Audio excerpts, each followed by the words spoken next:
On an overcast morning, the gate of a preschool in a rural area opens before hours. An old car suddenly stops in front of the entrance, drops a dark package on the ground, and drives away without looking back. Inside the wrapping, a German Shepherd without front legs watches in silence. The guard can't take a step when he sees the dog's fixed gaze. At the same moment, a baby diagnosed with emotional detachment arrives at the school and sees the dog.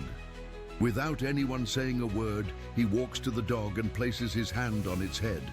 The dog's tail shakes just once, and for a second, everything stopped. Love stories with animals. Then subscribe now and don't miss any. Thanks for following us. Now, back to our story. The small town of Meadowbrook, Massachusetts, was still wrapped in the pale blue haze of early morning when Vernon Miller, the longtime custodian of Sunshine Elementary School, arrived to begin his workday. The air carried the scent of freshly baked bread from the Johnston Bakery next door, a familiar comfort that had greeted Vernon every morning for the past 15 years. Today, however, something was different. As he made his way toward the school's main entrance, the rhythmic crunching of gravel beneath his boots was interrupted by the sound of tires screeching against asphalt. Vernon turned just in time to see an old pickup truck speed away, leaving behind a dark bundle on the ground near the entrance. The vehicle disappeared around the corner before he could make out its license plate or identify the driver. "Hey!" Vernon called out, his voice echoing across the empty schoolyard. But the truck was gone, and all that remained was an unsettling silence and the mysterious package left behind. Vernon approached cautiously, his heart pounding against his ribs. The bundle was wrapped in what appeared to be an old, worn blanket, carefully folded. As he drew closer, a strange feeling of dread washed over him. Something about the stillness of the bundle and the deliberate way it had been placed made his stomach tighten with apprehension. With trembling hands, he knelt beside the blanket and gently pulled back a corner. What he saw made his breath catch in his throat. A German Shepherd lay there, eyes alert and watching him with an uncanny intelligence, but its body told a story of unimaginable cruelty. The dog's front legs had been deliberately severed, leaving behind scarred tissue that indicated the wounds weren't fresh. Despite such brutality, the animal's eyes held no fear, only a strange, peaceful acceptance that unsettled Vernon even more than the injuries themselves. "What in God's name?" Vernon whispered, fighting back the wave of nausea that threatened to overwhelm him. He had seen many things in his 62 years of life, but nothing had prepared him for this. The dog made no sound, no whimper of pain or growl of warning. It simply watched Vernon with those intelligent eyes, as if waiting for something or someone. Vernon's hands fumbled for his cell phone. "Hold on, buddy," he murmured to the dog. "I'm getting help." Within minutes, the peaceful morning erupted into frantic activity. Principal Eleanor Thompson arrived first, her usually composed demeanor cracking at the sight of the injured animal. "Get Marlene from the science department," she instructed, her voice tight with controlled emotion. "She volunteers at the animal shelter, and call Dr. Reynolds at the vet clinic on Main Street. Tell him it's an emergency." As faculty and staff began arriving for the day, news of the wounded German Shepherd spread through the small school like wildfire. The maintenance room was quickly transformed into a makeshift shelter with blankets, water, and dog food donated by concerned teachers. Marlene Cooper, the science teacher, arrived with a first aid kit and set about examining the dog with a gentle touch that belied her urgency. "These wounds are weeks old, maybe months," she reported, her brow furrowed with concern. "Someone treated them. Not professionally, but well enough to prevent infection. This wasn't a recent accident." "Who would do such a thing?" asked Sarah Jenkins, the kindergarten teacher, her voice barely above a whisper. "And why leave him here at a school of all places?" No one had an answer. The dog remained stoic throughout the examination, his eyes tracking the movement of everyone in the room, but making no sound. Dr. Reynolds arrived shortly after. his weathered face grave as he assessed the German Shepherd's condition. "He's malnourished but not starving," he noted. "The amputations were crude but have healed remarkably well. This dog has survived against incredible odds." "Will he make it?" Principal Thompson asked. "He's already made it through the worst, Doctor," Reynolds replied. "With proper care, he could live a relatively normal life. There are prosthetics for dogs now, specialized wheelchairs. He could even learn to walk again with the right support." A collective sigh of relief passed through the gathered staff. Vernon, who had remained beside the dog since finding him, gently stroked the animal's head. "He's a fighter," he said quietly. As the initial shock subsided, the practical concerns began to surface. The first students would be arriving soon, and decisions needed to be made. "We can't let the children see him like this," Sarah insisted. "It would frighten them." "But we can't just hide him away," Marlene countered. "Where would we keep him? The shelter is already overcrowded, and he needs specialized care." Principal Thompson considered the options, her gaze moving from the dog to the window overlooking the school's courtyard. "We'll set up a space for him in the east corner of the courtyard," she decided. "It's covered, protected from the elements, and visible enough that we can monitor him, but separate enough that the children won't stumble upon him accidentally. We'll inform the parents and handle questions as they arise. In the meantime, we'll work on finding him a permanent solution." The plan was set in motion with remarkable efficiency.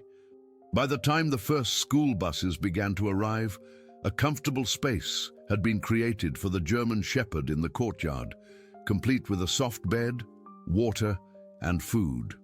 Dr. Reynolds had administered pain medication and promised to return later with more supplies. As children's voices began to fill the halls of Sunshine Elementary, the staff braced themselves for the questions that would inevitably come. No one could have anticipated, however, the extraordinary events that would unfold in the days ahead, or how one wounded animal would change the life of a child who had never spoken a word. The story began to spread throughout Meadowbrook as parents arrived to drop off their children. Cell phones buzzed with texts and calls as the community tried to make sense of what had happened. Who would commit such an act of cruelty? And why bring the dog to Sunshine Elementary? Meanwhile, across town, in a modest house with faded blue shutters, Jessica Mitchell was helping her 2-year-old son, Ethan, prepare for school. Unlike the other mothers on their street, Jessica faced a unique set of challenges each morning. Ethan had been diagnosed with a developmental delay that affected his emotional responses and social interactions. He rarely smiled, seldom made eye contact, and had yet to speak his first word. "Today's going to be a good day, sweetie," Jessica said with forced cheerfulness as she gently guided Ethan's arms into his jacket. As always, he remained passive, his gaze fixed on some distant point beyond her shoulder. Jessica had learned to find joy in the smallest victories, a flicker of recognition in his eyes, a moment of engagement with a toy, the rare instances when he seemed truly present rather than locked away in his own world. These moments had become less frequent in recent months, and the specialists offered little reassurance that things would improve. As she buckled Ethan into his car seat, Jessica had no way of knowing that this ordinary Tuesday would be anything but ordinary, or that on this day her son would find an unlikely connection that would begin to break through the walls that had confined him for so long. The sun had fully risen over Meadowbrook, casting a golden glow over the small town as life continued its regular rhythm. But at Sunshine Elementary School, in a quiet corner of the East Courtyard, something extraordinary was waiting to unfold. When Jessica Mitchell pulled into the parking lot of Sunshine Elementary School, she immediately sensed something was different. Usually, at drop-off time, there was a cheerful bustle of children and parents, but today, clusters of adults huddled together, speaking in hushed tones. One of the office assistants, Penny Garcia, was handing out notices to parents as they arrived. "Morning, Jessica," Penny said, approaching her car. "There's something you should know before you take Ethan in today." Jessica tightened her grip on the steering wheel, bracing herself for bad news.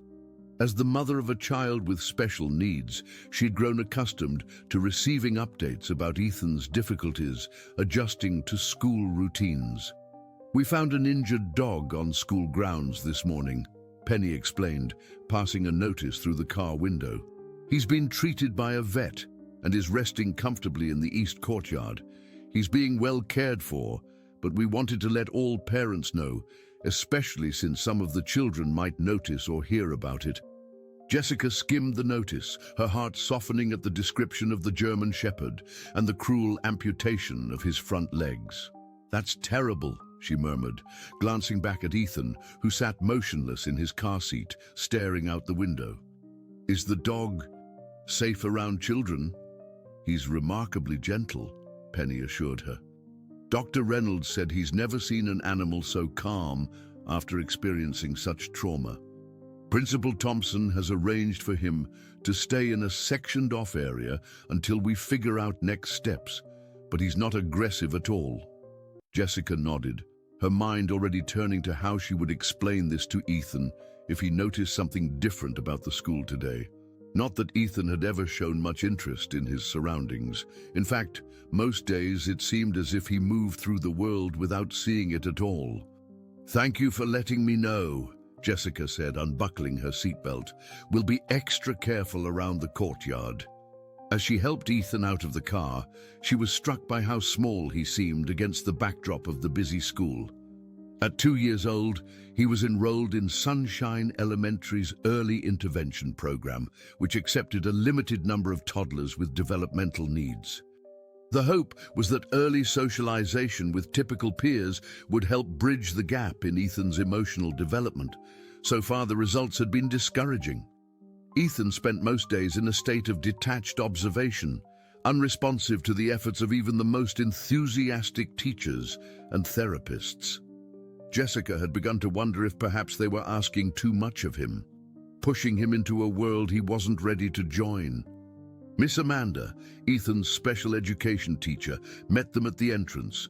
Her warm smile and genuine affection for Ethan had been a constant source of comfort for Jessica over the past months. "Good morning, Ethan," Miss Amanda said brightly, kneeling to his level. As usual, Ethan's gaze slipped past her, focusing on some distant point. "We have a special day planned in class today. We're going to learn about animals and the sounds they make." Jessica smiled gratefully at the teacher, appreciating her unwavering enthusiasm despite Ethan's lack of response. "He had a good night's sleep," she offered, the same thing she said almost every morning, as if good rest might somehow unlock her son's ability to connect with the world around him. "Wonderful," Miss Amanda replied, gently taking Ethan's hand. "We're going to enter through the side door today because there's some activity in the main hallway." Jessica understood this was related to the dog situation and nodded appreciatively at the teacher's foresight. "I'll be back at the usual time," she said, leaning down to kiss Ethan's forehead. As always, he remained still, neither resisting nor acknowledging the gesture. As she walked back to her car, Jessica caught a glimpse of people gathered near the east courtyard. Curiosity led her that way, and she joined the small crowd peering through the fence. The German Shepherd lay on a thick bed of blankets under a canopied area. Despite his obvious injuries, there was a dignity about him that caught Jessica's breath. He held his head high, alert and watchful, his dark eyes surveying the onlookers with an intelligence that seemed almost human. "His name is Shepherd for now," Vernon said, suddenly appearing beside Jessica. "Seemed appropriate, given we don't know his real name." "He's beautiful," Jessica said softly. "Even after everything he's been through." Vernon nodded, his eyes never leaving the dog. "There's something special about him. Can't quite put my finger on it, but I've been around animals all my life, and I've never seen one like him." Jessica felt an unexpected tug of connection to the wounded animal. Perhaps it was the shared experience of facing each day with quiet determination despite circumstances beyond control, a feeling she knew all too well as Ethan's mother. Across the schoolyard, Miss Amanda was leading her small class of special needs toddlers through their morning routine. Today, as she had mentioned to Jessica, the theme was animals. She had brought stuffed toys representing different creatures and was making corresponding sounds, hoping to engage the children's interest. Most of the toddlers were delighted, laughing and attempting to mimic the sounds. Ethan sat apart, his small hands resting limply in his lap, his eyes focused on the classroom window. "Ethan, would you like to hold the bunny?" Miss Amanda asked, offering him a soft, plush rabbit. It was an exercise in futility. Ethan had never shown interest in toys or interactive play, but she persisted day after day, believing that consistency was key. To her surprise, Ethan's head turned slightly toward her, his eyes flickering briefly to the stuffed animal before returning to the window. It was a small reaction, almost imperceptible, but for a child who rarely acknowledged his surroundings, it felt significant. Encouraged, Miss Amanda continued with the lesson, making each animal sound more animated than the last. When she reached the dog puppet, she gave an enthusiastic woof, woof, that elicited giggles from the other children. Something unexpected happened then. Ethan stood up. In the 3 months since he had joined the early intervention program, he had never initiated movement during circle time. He always sat where he was placed, silent and unresponsive, until an adult moved him to the next activity. "Ethan," Miss Amanda called softly, not wanting to startle him out of whatever had captured his attention. The little boy walked slowly to the window, his movements deliberate, almost dreamlike. He placed one small hand against the glass and stood on his tiptoes, straining to see something in the distance. Miss Amanda followed his gaze and realized he was looking toward the east courtyard, where the injured German shepherd was being kept. "Are you looking at Shepherd, Ethan, the dog who came to our school today?" Ethan didn't respond, but he remained at the window, more focused and alert than Miss Amanda had ever seen him. "Would you like to see the dog?" she asked, hardly daring to hope for a response. Something shifted in Ethan's expression, a flicker of interest, perhaps even anticipation. It was so subtle that anyone who didn't work closely with nonverbal children might have missed it. But to Miss Amanda, it was as clear as if he had shouted, "Yes! Let's go visit him after snack time," she promised, her heart racing with excitement. This was the first time Ethan had shown genuine interest in anything or anyone in his environment. When snack time ended, Miss Amanda arranged for her assistant to watch the other children while she took Ethan to visit the German shepherd.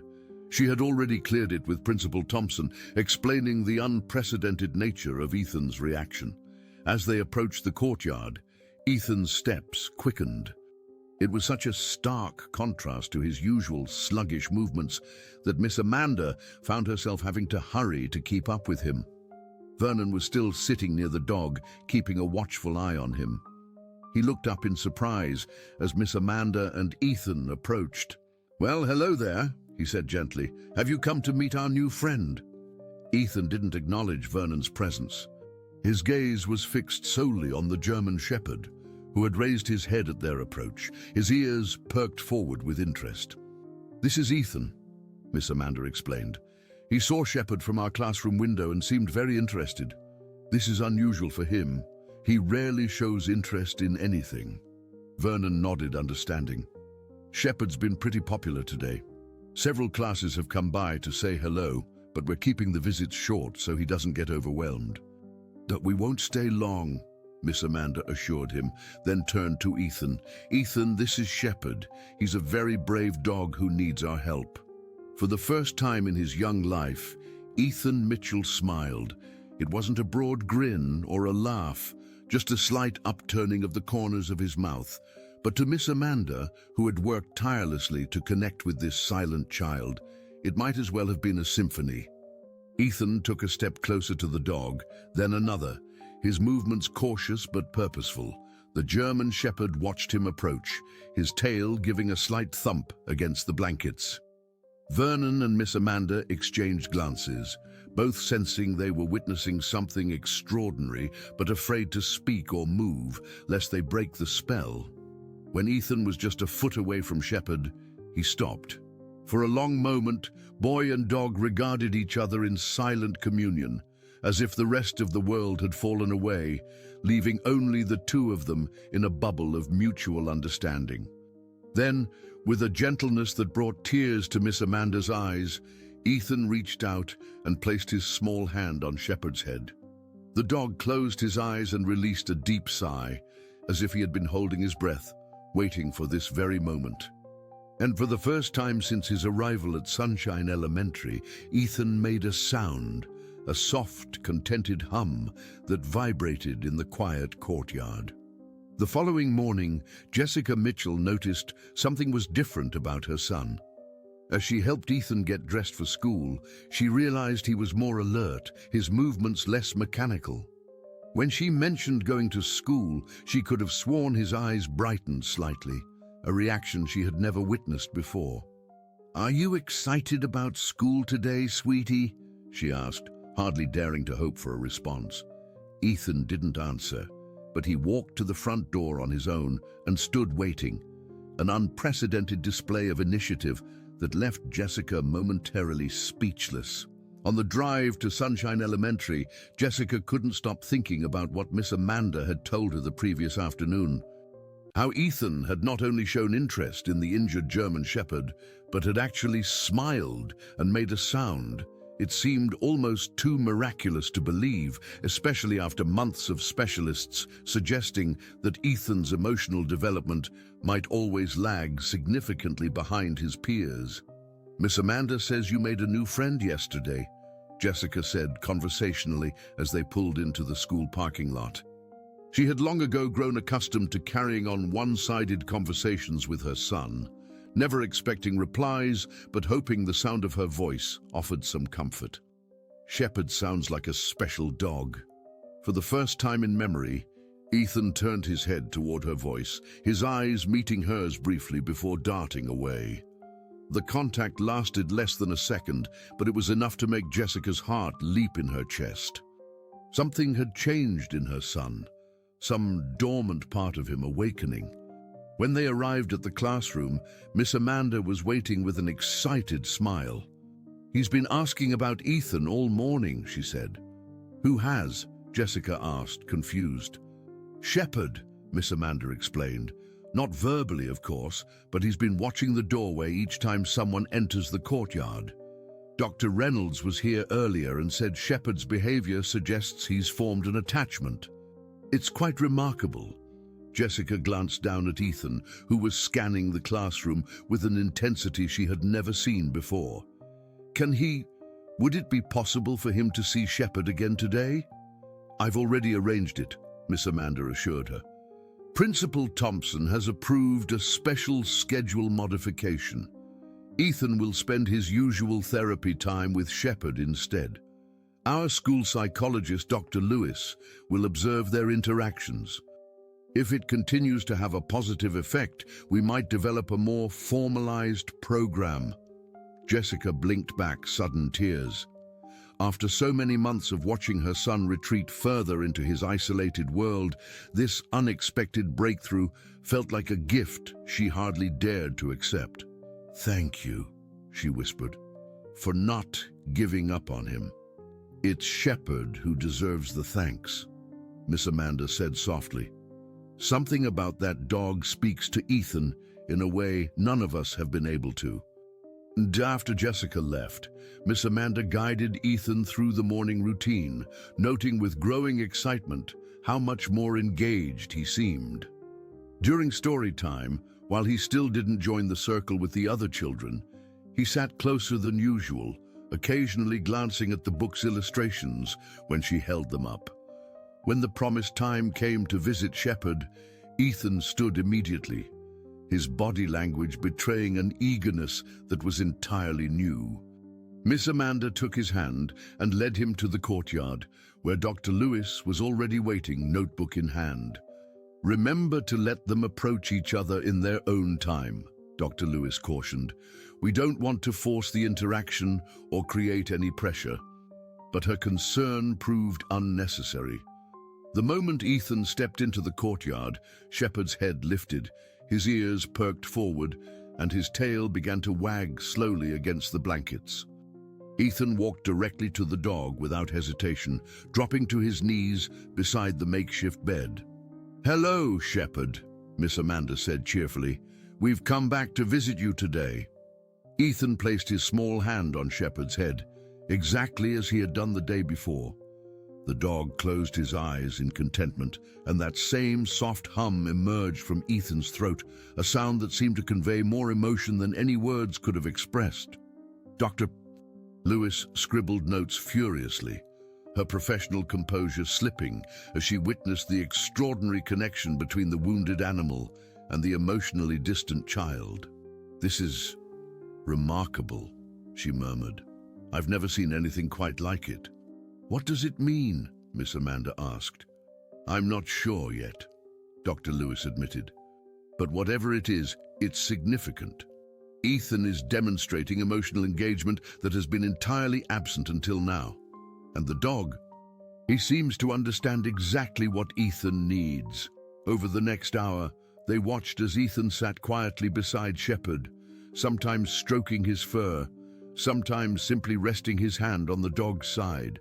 Occasionally, Ethan would make that humming sound, and each time, Shepard would respond with a gentle thump of his tail. When it was time to return to the classroom, Miss Amanda expected resistance. To her surprise, Ethan stood willingly when she explained they needed to go, but not before leaning down to press his forehead briefly against Shepard's, a gesture of such tenderness that both women felt like intruders witnessing it. Throughout the following week, a new routine developed. Each morning, Ethan would spend an hour with Shepard before joining his classmates for regular activities. The effects of these sessions rippled through every aspect of his behavior. He began making eye contact, not consistently but noticeably more often. He started responding to his name, turning his head when called, and most astonishingly, he began to mimic some of the animal sounds during Miss Amanda's lessons, particularly the woof of the toy dog. Dr. Reynolds continued to monitor Shepard's health, marveling at the dog's resilience. "His vitals are strengthening," he reported one afternoon as he finished his examination. "His appetite has improved and he's putting on weight.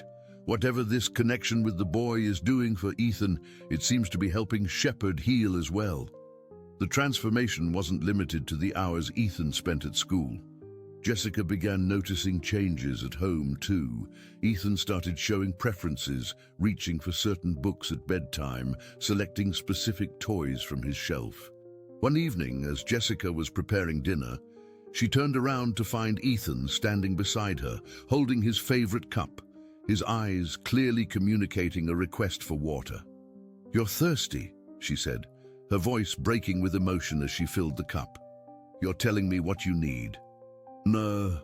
That night, after Ethan had fallen asleep, Jessica sat at her kitchen table and wept, not from sorrow, as she had so many nights before, but from a cautious, trembling hope that perhaps her son was finding his way back to her, guided by an unlikely guardian with wounds of his own. Meanwhile, at Sunshine Elementary, Vernon had taken to spending his evenings in the courtyard with Shepard. The custodian felt a special responsibility toward the dog he had discovered, and he often stayed late, talking to Shepard as he cleaned the school or tended to the grounds. "You're something special, you know that?" Vernon said one evening as he sat beside the German Shepherd, sharing his sandwich. "Never seen anything like what you do for that boy. It's like you understand him in a way none of us can." "Do." Shepard rested his head on Vernon's knee, his intelligent eyes seeming to absorb every word. "The thing is," Vernon continued, "everybody's so focused on what you're doing for Ethan. They're not seeing what he's doing for you. But I see it.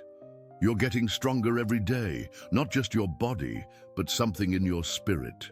As if in agreement, Shepard released a deep sigh and closed his eyes. Vernon scratched behind the dog's ears, his weathered hand gentle against the soft fur. "Got me wondering about your story." where you came from, who did this to you, and why. But maybe that doesn't matter now. Maybe what matters is where you're going. The following Monday marked 2 weeks since Shepard's arrival at Sunshine Elementary. The makeshift shelter in the courtyard had been upgraded to a more permanent structure, complete with a custom-made bed that supported Shepard's body comfortably. Dr. Reynolds had begun discussions with a veterinary prosthetic specialist about the possibility of fitting Shepard with devices that would allow him mobility, though the process would be lengthy and expensive. What no one anticipated, however, was how Shepard would demonstrate his own determination to overcome his limitations. It happened during Ethan's morning visit. The boy had brought a small, soft ball, his first entirely self-initiated action, and was rolling it gently back and forth near Shepard's nose. The dog watched the ball with interest, his head following its movement, but made no attempt to interact with it beyond observation. Then, Ethan did something unexpected. He stood up and walked a few steps away, then turned and looked expectantly at Shepard, the ball still in his hand. Miss Amanda, who was supervising the visit, felt her breath catch. Ethan had never before demonstrated this kind of complex social behavior, moving away with a clear expectation that Shepard would follow or respond. For a long moment, nothing happened. Shepard watched Ethan intently, his ears forward, his body still. Then, with a visible effort that made Miss Amanda gasp, the German Shepherd pushed himself up, using his hind legs, balancing precariously on his haunches. "Oh my goodness," she whispered, afraid to move or speak too loudly and disrupt whatever was unfolding before her. Shepard wobbled, clearly unstable without his front legs for balance, but he didn't fall. Instead, with a determination that seemed to radiate from every muscle in his body, he began to hop forward, using his powerful hind legs to propel himself toward Ethan. It was an awkward, ungainly movement, nothing like the graceful gait of a healthy dog. But it was movement nonetheless, deliberate and purposeful. Ethan's reaction was even more astonishing. A smile, not the slight upturning of lips they had seen before, but a genuine, radiant smile, spread across his face. And then a sound emerged from his throat that made Miss Amanda reach blindly for the wall to steady herself. "Ball!" Ethan said, his voice soft and slightly raspy from disuse, but unmistakably clear. "Ball!" It was his first word, not mama or dada, as most children's first words tend to be, but ball, spoken not to his mother or his teachers, but to a wounded dog who had somehow found a way to reach him when no one else could. Miss Amanda fumbled for her phone, her hands shaking so badly she nearly dropped it. She needed to record this moment, to preserve it not just for Jessica and the specialist who had worked with Ethan, but as evidence of the extraordinary connection that had formed between a silent child and a wounded animal, a connection that was healing them both in ways no one could have predicted. The video was only 47 seconds long, but its impact was immediate and far-reaching.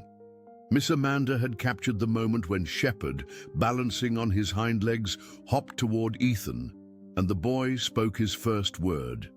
She had sent it to Jessica with a message that read simply, "You need to see this. A miracle happened today." Jessica had been in the middle of her shift at Meadowbrook Community Hospital, where she worked as a nurse in the pediatric ward, when the message came through.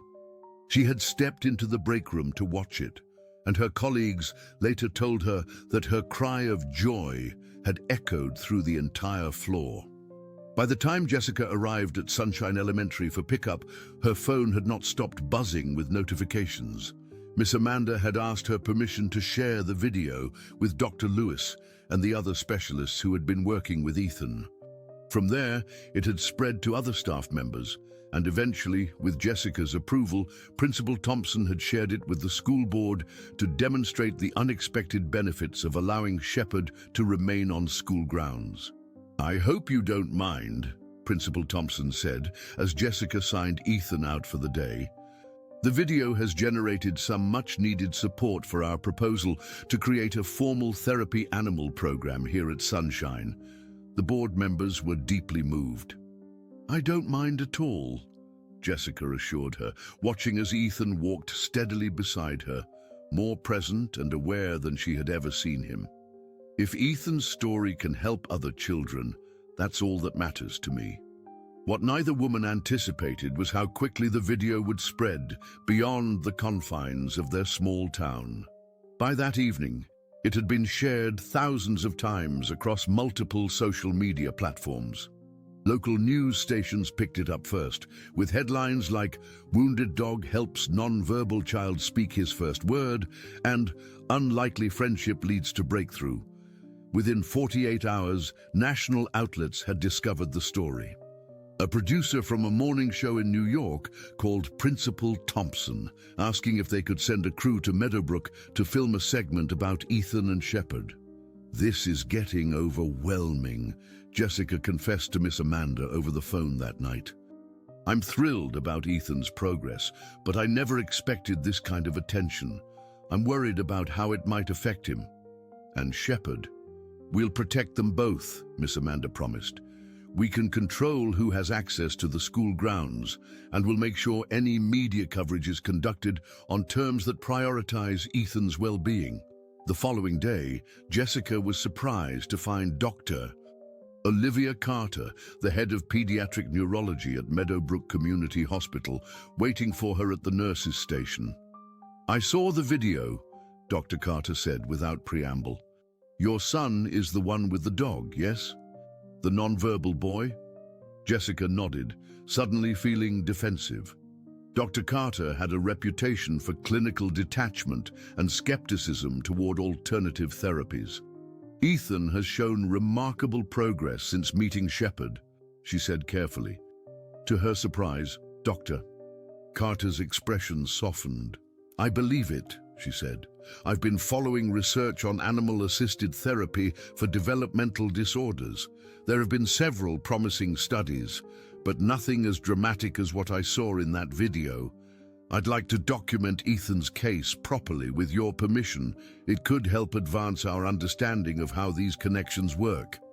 Before Jessica could respond, her phone chimed with another notification. This time, it was an email from a veterinary clinic in Boston. Not the local practice where Dr. Reynolds worked, but a specialized facility known for its innovative approaches to animal rehabilitation.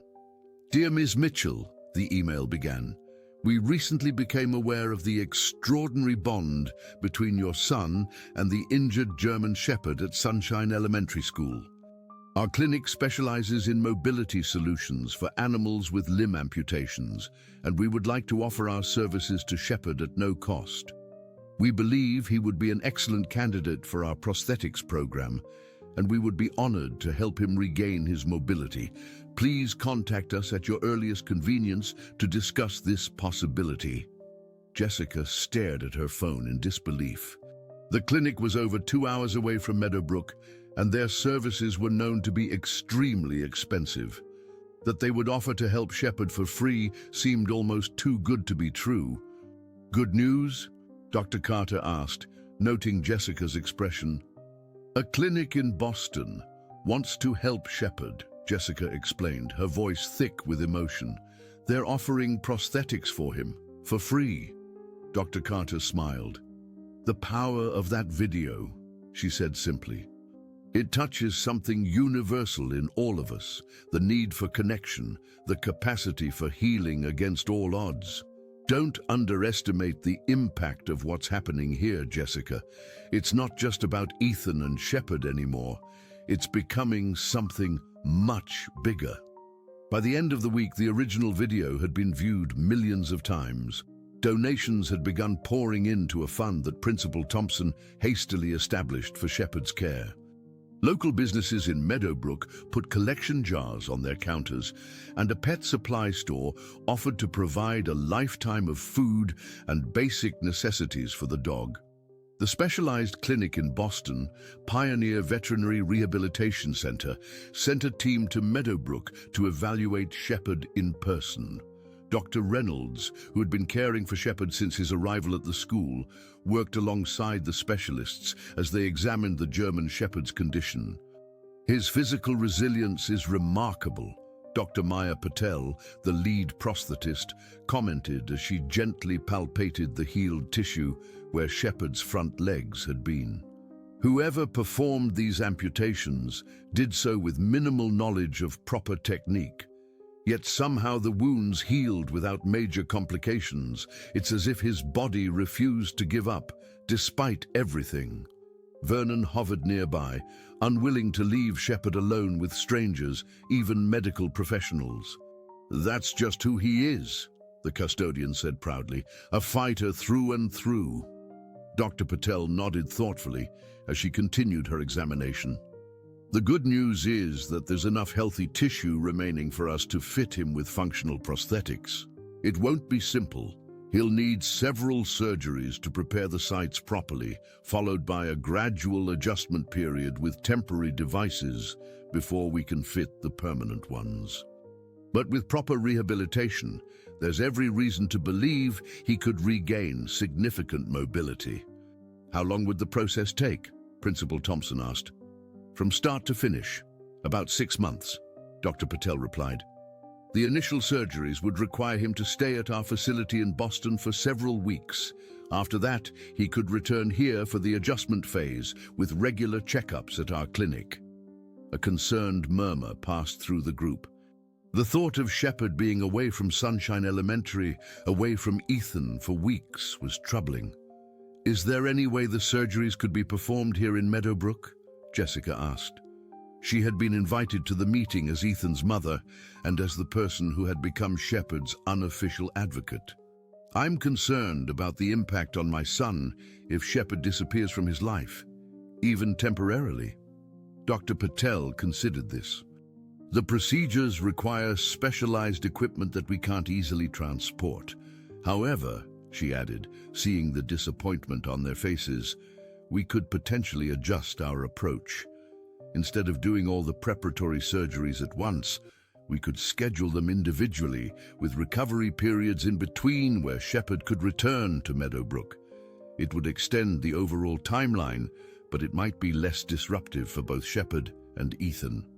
That sounds more manageable," Jessica said with relief, "and I'm sure the community would help with transportation to and from Boston as needed." "Speaking of the community," Principal Thompson interjected, "the response to Shepherd's story has been overwhelming. We've received inquiries from families all over the country asking if we could help connect them with therapy animals for their own children with special needs.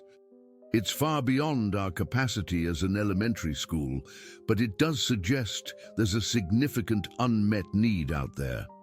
Dr. Patel's eyes lit up. "Our clinic has been trying to establish a formal research program on the benefits of animal-assisted therapy for children with various developmental challenges. The preliminary data is promising, but funding has been limited. Perhaps this situation presents an opportunity for collaboration." The conversation continued late into the afternoon, with possibilities expanding in ways none of them had anticipated when Shepherd first appeared at the school gates. What had begun as a simple act of compassion, caring for a wounded animal, was evolving into something that might eventually help countless children and animals beyond the boundaries of their small town. Meanwhile, in the courtyard, Ethan sat beside Shepherd, oblivious to the discussions that would shape their future. The boy had brought a picture book this time, his favorite story about a puppy who goes on an adventure, and was slowly turning the pages, occasionally pointing to an illustration and whispering a word.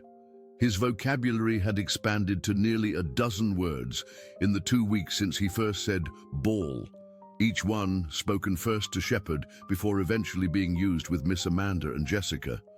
"Dog," Ethan said softly, pointing to an image in the book. He looked at Shepherd as if seeking confirmation, and the German Shepherd responded with a gentle thump of his tail against the blankets. "Big dog," Ethan added, a new combination that made Miss Amanda, who was supervising nearby, quickly jot a note in her observation journal. The media attention continued to grow. A local filmmaker approached Jessica about the possibility of creating a documentary about Ethan and Shepard, promising a sensitive portrayal that would focus on the therapeutic benefits of their relationship rather than treating it as a curiosity or spectacle. After careful consideration and discussions with Ethan's doctors and therapists, Jessica tentatively agreed, with strict conditions about how and when filming could take place. She was beginning to understand what Dr. Carter had meant about the broader impact of their story and felt a responsibility to share it in a way that might help other families facing similar challenges. The first significant test of Ethan and Shepard's bond came when the time arrived for Shepard's initial surgery in Boston. Despite efforts to explain the situation to Ethan using simple language and social stories, no one was certain how he would react to Shepard's absence. The day before Shepard was scheduled to leave, a small gathering was held in the school courtyard. Dr. Reynolds would drive Shepard to Boston early the next morning, and the Pioneer Veterinary Rehabilitation Center had promised to send daily updates and photos during his stay.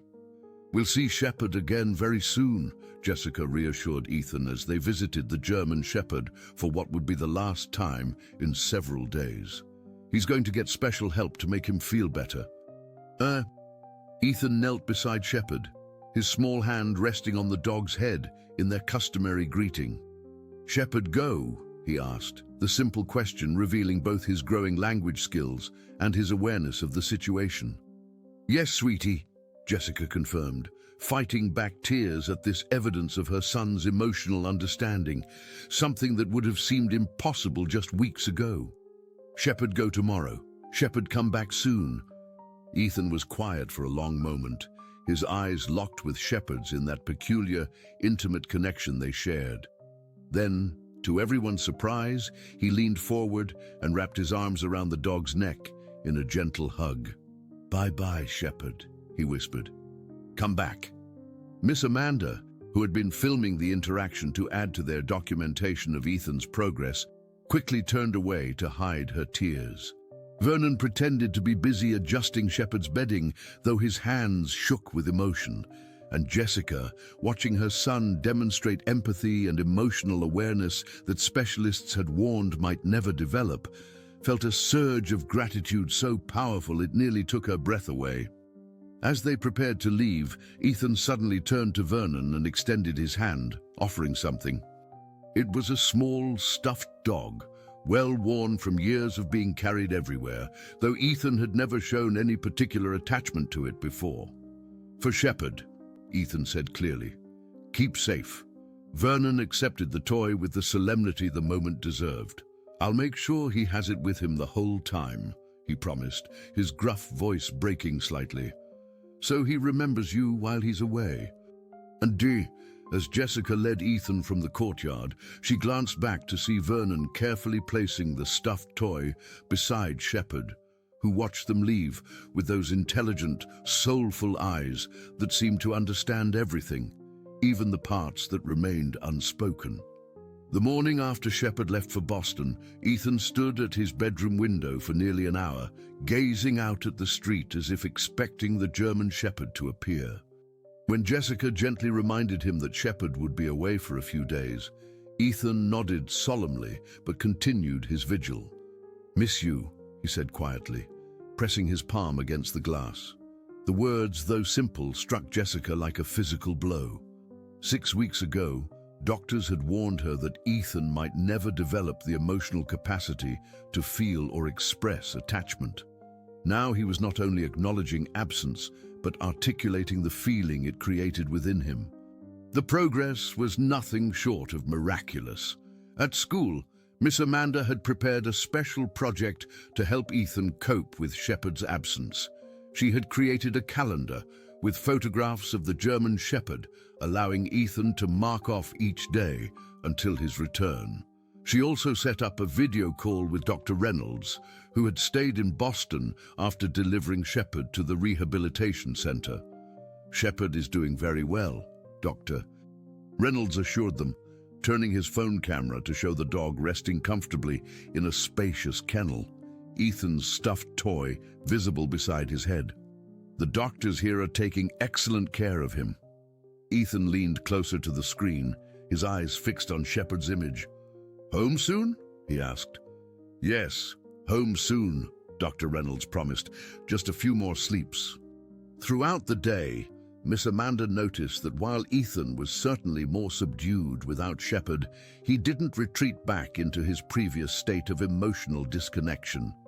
He still made eye contact, still used his growing vocabulary to express basic needs and observations, and even engaged in parallel play near other children during recess, something he had never done before.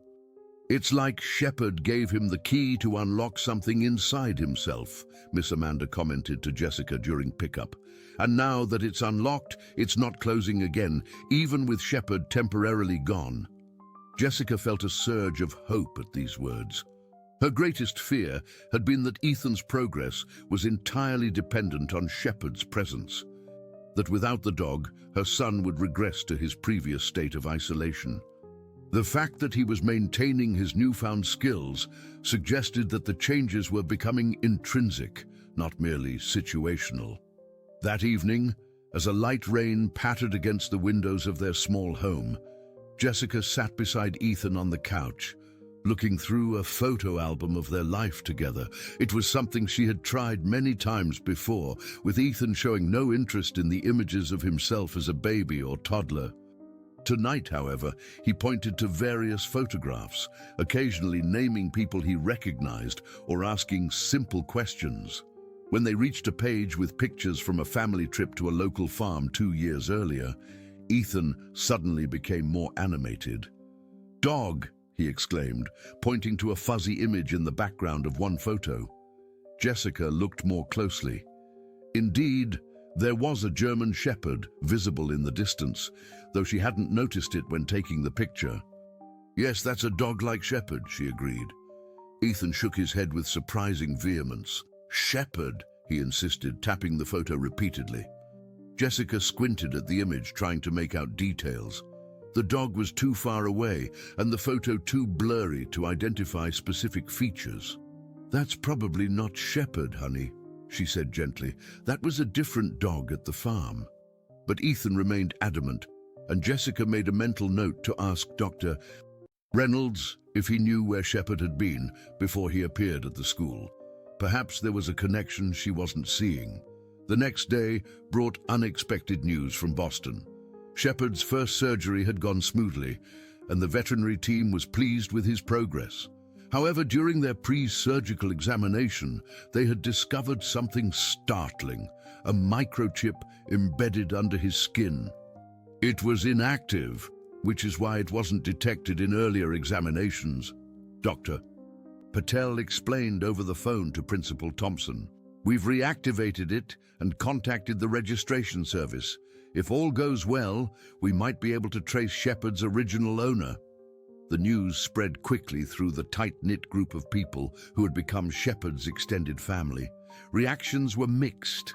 Vernon expressed concern that an original owner might claim Shepard and take him away from Meadowbrook, away from Ethan. Miss Amanda wondered if knowing Shepard's history might provide insights that could help in his rehabilitation.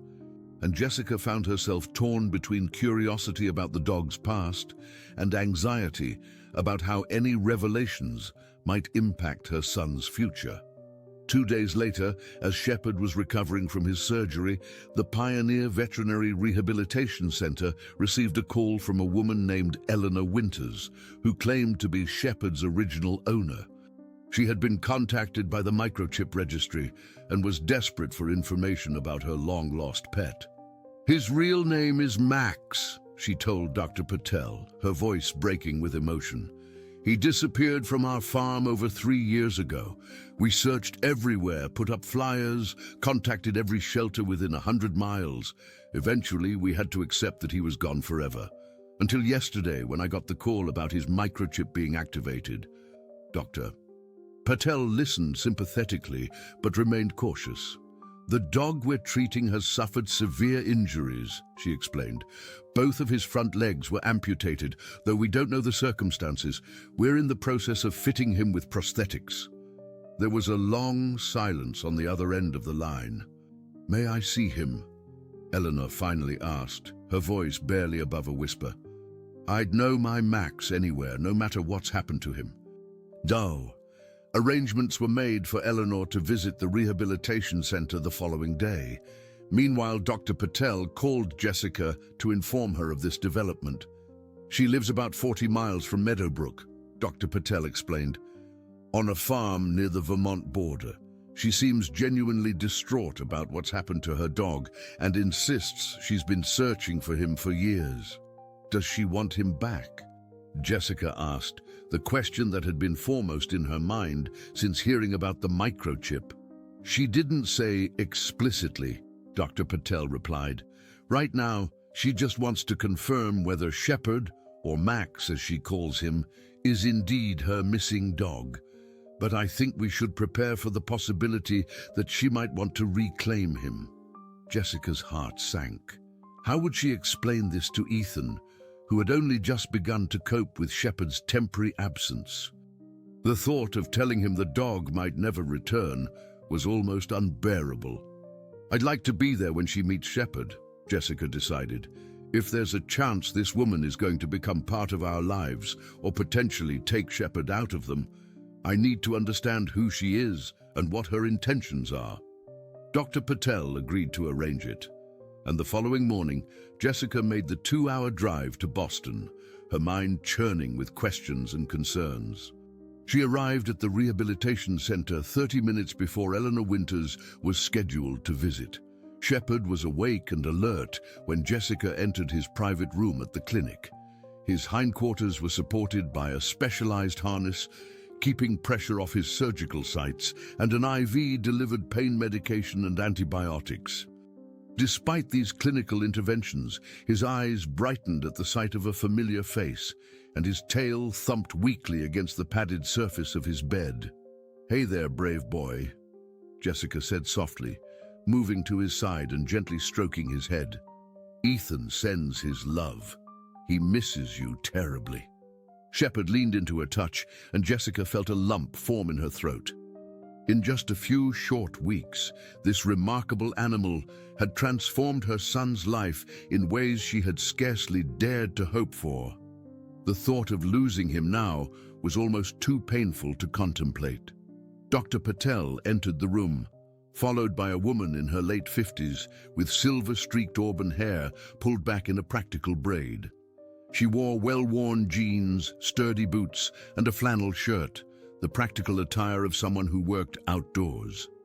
Her face was lined with years of sun exposure, but it was her eyes that caught Jessica's attention, a deep amber color that held both kindness and sorrow in equal measure. "Ms. Winters, this is Jessica Mitchell," Dr. Patel introduced them. "Her son Ethan has formed a special bond with the dog you know as Max, Ms. Mitchell, Eleanor Winters." Eleanor nodded politely to Jessica, but her attention was fixed entirely on Shepherd. She approached the bed slowly, her breathing shallow, her hands trembling slightly. "Max?" she called softly, a question and a prayer wrapped into one syllable. Shepherd's reaction was immediate and unmistakable. His head lifted sharply, ears perked forward, and his eyes locked onto Eleanor's face with an intensity that left no doubt of recognition. "Oh, my sweet boy," Eleanor whispered, tears flowing freely down her weathered cheeks as she knelt beside the bed. "What happened to you?" Shepherd whined softly, stretching his neck to bring his nose closer to her familiar scent. When Eleanor gently embraced him, burying her face in his fur, the dog closed his eyes in what appeared to be both recognition and relief. Jessica watched the reunion with conflicting emotions. There was no denying the genuine connection between Eleanor and Shepherd, or Max, as it now seemed clear he had once been called. The dog's response left no doubt that this woman had indeed been his owner, and yet the thought of Ethan losing this crucial relationship made her chest ache with preemptive grief. "He knows you," Jessica acknowledged quietly when Eleanor finally looked up. He was only 2 years old when he disappeared, Eleanor said, wiping tears from her face with the back of her hand. We raised him from a puppy on our farm. He was the best herding dog we ever had. Intelligent, gentle with the livestock, but fiercely protective. Her voice broke as her gaze returned to Shepard's injured body. I can't imagine who would do this to him, or why. We don't know the full story, Dr. Patel said. He was abandoned at an elementary school in Meadowbrook about a month ago. His injuries were already healed by then, suggesting they happened some time ago. Eleanor nodded slowly, her hand never leaving Shepard's fur. May I ask how your son knows him? She inquired, looking at Jessica. Jessica took a deep breath and shared Ethan's story, his developmental challenges, his emotional isolation, and the remarkable breakthrough that had occurred when he met Shepard. She showed Eleanor the video of Ethan speaking his first word to the dog, and explained how her son had continued to progress in ways that medical professionals had thought impossible. Eleanor listened intently, her expression softening with each detail. When Jessica finished, the older woman was silent for a long moment, her gaze moving between Shepard and the frozen image of Ethan on Jessica's phone. Your son saved him, she finally said, just as surely as Max saved your son. I don't understand, Jessica admitted. Eleanor took a deep breath, her hand still stroking Shepard's head. Max disappeared during a terrible storm. We thought he'd been scared by the thunder and run off, but he was too well trained for that. He knew our property boundaries, always came when called. She paused, swallowing hard. A few weeks after he vanished, we heard rumors about a dog-fighting ring operating in the next county. The police shut it down eventually, but not before many animals were hurt or worse. Jessica gasped, the pieces suddenly falling into place. You think that's where he was taken? That's where his legs were? Eleanor nodded grimly. Dogs who won't fight are often disposed of, but sometimes they're kept as training bait for the fighters. I suspect that's what happened to Max, and somehow he survived it, escaped it. The cruelty of this revelation was almost too much to bear. Jessica looked at Shepard, at Max, with renewed awe. That he could endure such horror and still maintain his gentle, loving nature seemed nothing short of miraculous. And then he found Ethan, she murmured. 2 wounded souls, Eleanor agreed softly, each with exactly what the other needed to heal. They sat together in silence for several minutes, both women absorbing the weight of these revelations. Finally, Eleanor spoke again, her voice steady despite the tears that continued to slip down her cheeks. I came here thinking I would take him home, she admitted. I've missed him every day for 3 years. But after what you've told me about your son, she trailed off, then squared her shoulders with resolute determination. Max belongs with Ethan now. They need each other. Jessica stared at her in disbelief. But he's your dog. You've been searching for him all this time. Eleanor smiled sadly. He was my dog. And yes, I've grieved his loss every day. But Max has a purpose now that's bigger than my desire to have him back in my life. I won't take that from him, or from your son. Before Jessica could respond, Eleanor reached into her pocket and withdrew a small, worn leather case. She opened it to reveal a collection of photographs. Max as a puppy, Max running through a field, Max herding sheep with focused intensity. I thought you might like to have these, she said, offering the case to Jessica, for Ethan, so he can know Max's story from the beginning. Jessica accepted the precious gift, her vision blurred by tears. Thank you, she whispered. But this doesn't have to be goodbye for you. You could visit him, be part of his life again, even if he stays with us. Eleanor's eyes widened with hope. You would allow that? Of course, Jessica assured her. Shepard, Max, is surrounded by people who love him at Sunshine Elementary. One more person in his corner would only make things better. And I think Ethan would benefit from knowing the person who raised and loved him first. The relief and gratitude on Eleanor's face was answer enough. As the two women continued to talk, sharing stories about the remarkable dog who had connected their lives, Shepherd watched them with those intelligent eyes, his tail thumping steadily against the bed. Later that afternoon, when Jessica prepared to return to Meadowbrook, Eleanor walked her to her car. "There's something else you should know," Eleanor said, reaching into her bag and pulling out a small box. "I found this when I was looking through my things last night, after I got the call about Max's microchip." She opened the box to reveal a faded photograph of a German Shepherd puppy being held by a smiling young woman. "This is Max's mother, Bella, and that's me about 30 years ago. Do you notice anything unusual about Bella's face?" Jessica looked more closely at the photograph. The female German Shepherd had a distinctive white scar across her muzzle, eerily similar to the one on Shepherd's face. "Bella had that scar when we adopted her," Eleanor explained, "and Max was born with an identical marking in the same spot. The vet said it wasn't actually a scar, but a rare pigmentation pattern that can be inherited. It's how I knew for certain the puppy was Bella's, even though there were other German Shepherds in the litter." Jessica's mind flashed back to Ethan's insistence that the dog in their family photo from the farm was indeed Shepherd. "How old would Max have been 3 years ago?" she asked suddenly. 4, Eleanor replied. "Why?" "Mujiji, I think Ethan might have met him before," Jessica said, explaining about the farm visit and Ethan's reaction to the photograph. "The farm we visited was about 40 miles from Meadowbrook, near the Vermont border. Could it have been your farm?" Eleanor's eyes widened. "Western Hills Family Farm. We used to host school groups and families for apple picking and pumpkin patches in the fall." "That's it," Jessica confirmed, amazed by the connection. "Ethan would have been just a baby then, not even walking yet, but somehow he remembered." Eleanor smiled, a look of wonder crossing her face. "Max always had a special way with children. Used to follow my grandkids around like he was their personal guardian. Maybe he recognized something in Ethan even back then, some connection that was waiting to be fully realized." As Jessica drove home, her mind whirled with all she had learned. The story of Shepherd, of Max, was far more complex and heartbreaking than any of them had imagined. And yet, there was something profoundly right about the way his path had eventually led him to Ethan, as if some invisible thread had connected them long before either knew the other existed.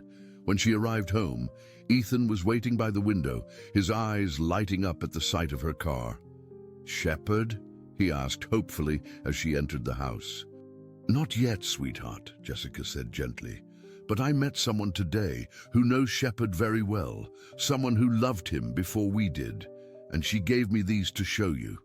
As they sat together on the living room floor, looking through Eleanor's photographs of a younger, whole Max, running joyfully through fields and playing with children, Jessica felt a sense of completion, as if a circle that had been broken was slowly being made whole again.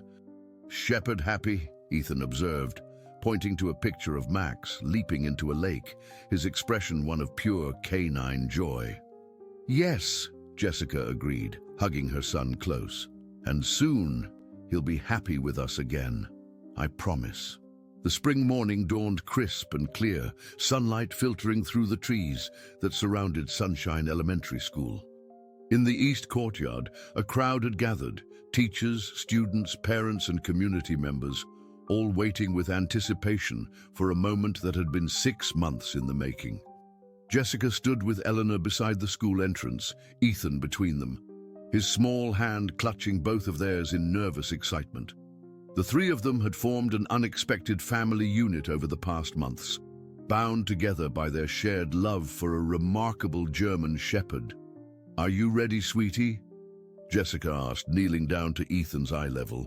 Ethan nodded solemnly. "Max coming home," he said, his vocabulary now encompassing nearly 100 words, though he still spoke primarily in short, direct phrases. The name transition had been seamless for him. Once he understood that Shepherd and Max were the same dog, he had simply begun using both names interchangeably before finally settling on Max, perhaps sensing that reclaiming his original name was part of the dog's healing journey. Eleanor smiled at the boy who had become like a grandson to her. She visited Meadowbrook twice a week now, staying in Jessica's guest room and spending her days either at the school with Ethan and Max or helping oversee the construction of a specialized facility on the school grounds, a combination therapeutic space and animal sanctuary that would soon welcome other rescued animals to join Max in working with children who faced various challenges. "Here they come," Principal Thompson announced, gesturing toward the parking lot where a van from Pioneer Veterinary Rehabilitation Center had just pulled in. Dr. Reynolds emerged from the driver's side, waving to the crowd before moving to open the rear doors. Dr. Patel stepped out next, followed by a team of veterinary technicians who had worked tirelessly with Max throughout his rehabilitation. A ramp was extended from the back of the van, and then, to the collective intake of breath from the assembled crowd, Max appeared in the doorway. He stood tall and proud, his German Shepherd head held high, his warm brown eyes scanning the crowd until they locked onto Ethan. But what drew gasps and then applause was the sight of Max walking steadily down the ramp on 4 legs, his hind legs of flesh and bone, his front legs now state-of-the-art prosthetics that moved with remarkable natural fluidity. The custom-designed limbs were marvels of veterinary engineering, lightweight carbon fiber structures covered with a material that mimicked the texture of paw pads, providing both traction and sensory feedback. Months of surgeries, fittings, adjustments, and physical therapy had culminated in this moment, Max walking independently for the first time since he had been so cruelly maimed. Ethan broke free from Jessica and Eleanor's grasp and ran toward the dog, his face alight with joy. "Max!" he called out, his voice ringing clear across the courtyard. "Max, home!" The German Shepherd's response was immediate. With growing confidence in his new limbs, he trotted toward Ethan, his gait still somewhat mechanical but steady and purposeful. When they reached each other, Ethan threw his arms around Max's neck and the dog nuzzled the boy's face, his tail wagging furiously. There wasn't a dry eye in the courtyard. Teachers who had watched Ethan's transformation from a silent, disconnected child to an increasingly engaging, vocal boy wiped tears from their cheeks. Parents who had witnessed the community come together to support both boy and dog clutched each other's hands in shared emotion. Vernon, who had discovered Max on that fateful morning and had been a constant presence throughout his journey, stood tall and proud, his weathered face creased in a smile of pure satisfaction. Dr. Patel approached Jessica and Eleanor, her professional demeanor softened by the emotion of the moment. "He's exceeding all our expectations," she reported. "His adaptation to the prosthetics has been remarkable. He'll need ongoing therapy, of course, and the devices will require adjustments as he continues to build strength, but his progress has been nothing short of miraculous." "Just like Ethan's," Jessica said softly, watching as her son led Max toward them, his hand resting lightly on the dog's back for balance. Indeed, Ethan's development over the past 6 months had astonished his doctors and therapists.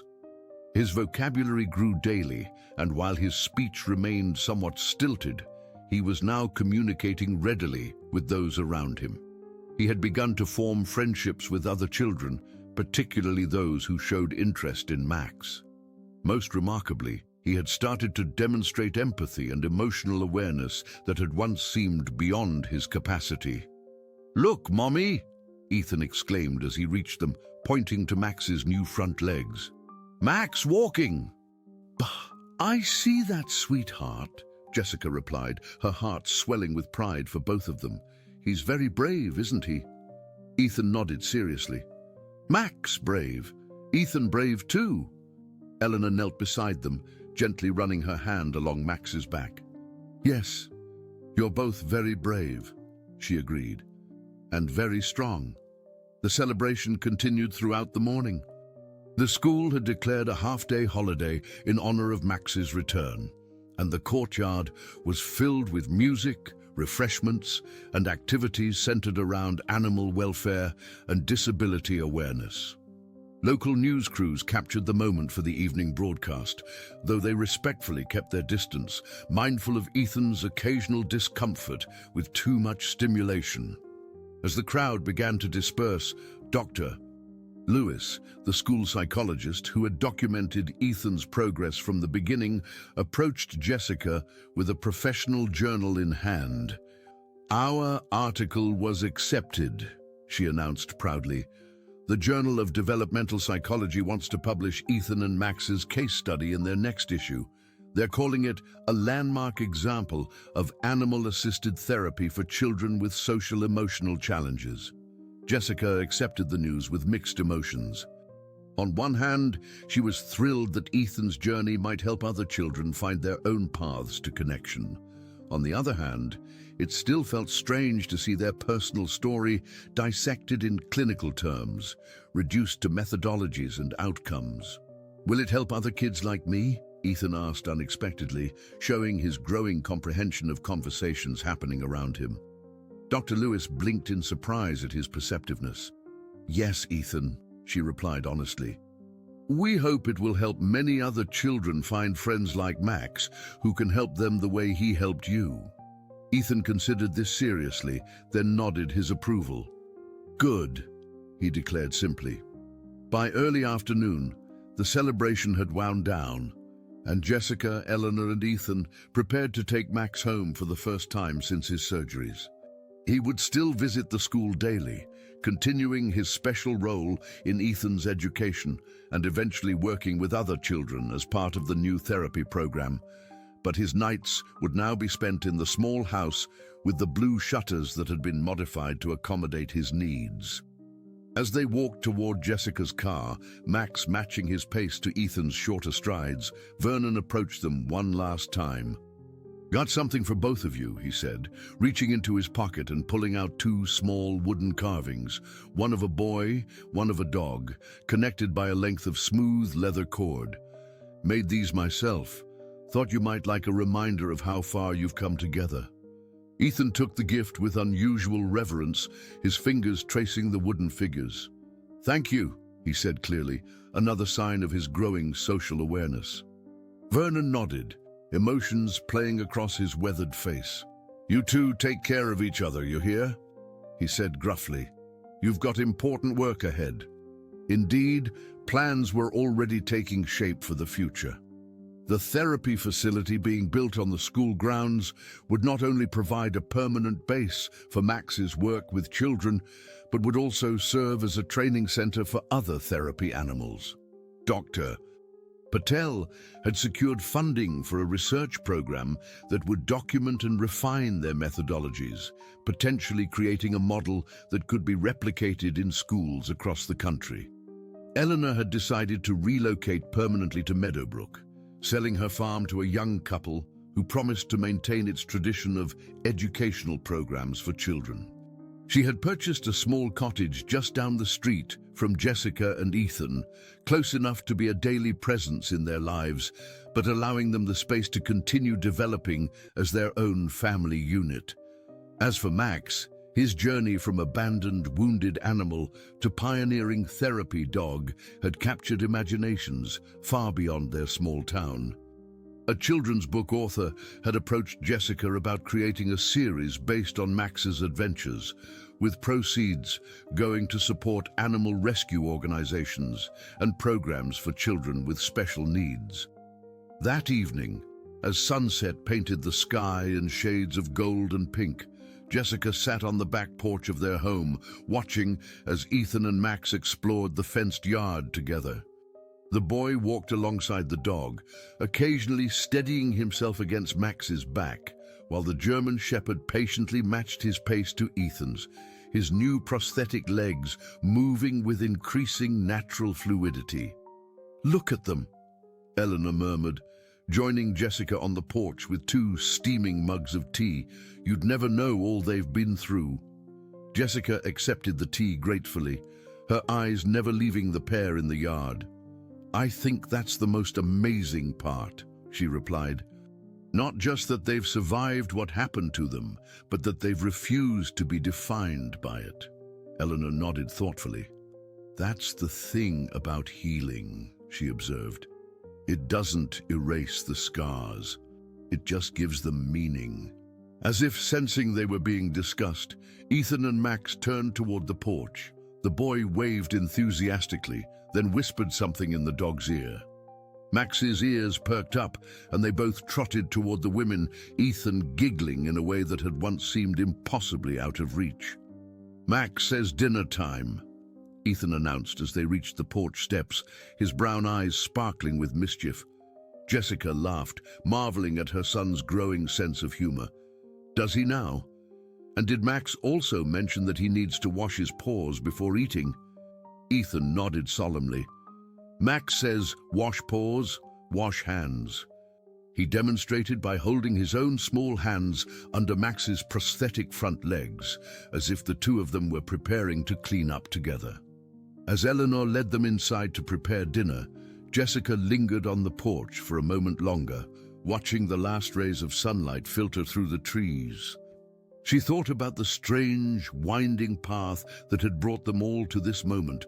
A wounded dog left at a school gate, a silent child finding his voice, a community coming together to support their journey. None of them were the same people they had been 6 months ago.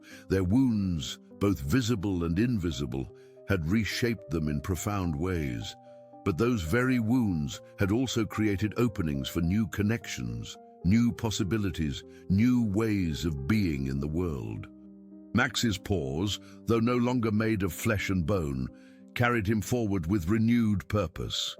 Ethan's voice, though still finding its rhythm, grew stronger and more confident each day, and the bonds between them all, Jessica, Ethan, Eleanor, Max, and the wider community that had embraced their story, continued to deepen, creating a tapestry of belonging that was all the more precious for the threads of struggle woven through it. Inside, laughter rang out, Ethan's high, childish giggle mingling with Eleanor's warm chuckle and Max's excited bark. Jessica smiled and turned toward the sound, stepping across the threshold into the warmth of home. Tomorrow would bring new challenges, new therapies, new milestones to reach for. There would be difficult days ahead, moments when progress seemed to stall or even retreat. But they would face those days together, with the resilience and courage they had discovered in each other. For now, in this moment, it was enough to simply be here, gathered around a table set for 3 humans and 1 extraordinary dog, sharing a meal and stories and plans for the future, a family forged not by blood, but by something equally powerful, the capacity of wounded hearts to recognize and heal each other. As Jessica joined them at the table, Ethan reached for her hand on one side and Eleanor's on the other, forming an unbroken circle. Max sat attentively beside Ethan's chair, his intelligent eyes moving from face to face, his new front legs resting steadily on the floor. "Family," Ethan declared simply, finding in one word the perfect summation of their journey. Looking at the faces around the table, at her son who had found his voice, at the woman who had given them a precious piece of their past, at the remarkable dog who had changed all their lives, Jessica felt a sense of completion she had never thought possible.